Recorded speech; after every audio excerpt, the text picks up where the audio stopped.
దేవుని దగ్గరికి రండి అయ్యా, దేవుడు మన జీవితాలను బాగు చేస్తాడయ్యా, దేవుడు నీకు అనుకుంటున్నవి చేస్తాడయ్యా అంటే, పాస్టర్ గారండి నేనండి చాలా బలహీనతలు ఉన్నాయండి నాలోను, నేను చాలా పాపాలు చేస్తానండి, నాకు పలానా బలహీనత ఉందండి, అందుకని నేను ఏం చేయనండి, రానండి.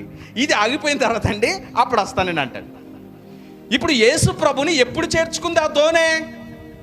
ఉన్న పాటన వెంటనే అందులో స్మెల్ వస్తున్నా, అందులో వలలున్నా, అందులో చేపలు పట్టినటువంటి ఆ యొక్క పరిస్థితులున్నా, ఒక మంచి అందమైనటువంటి వసతి లేకపోయినా వెంటనే యేసు ప్రభుకి చోటిచ్చింది ఆ దోణి. అందుకే ఆ దోణికి పేరేం పెట్టానంటే యేసయ్యను చేర్చుకున్న దోణి.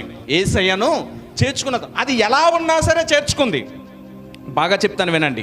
యేసు ప్రభు వారు అన్నారండి, నా అవసరత ఎవరికి అని అంటే, బైబిల్లో ఉన్నటువంటి యేసుక్రీస్తు ప్రభు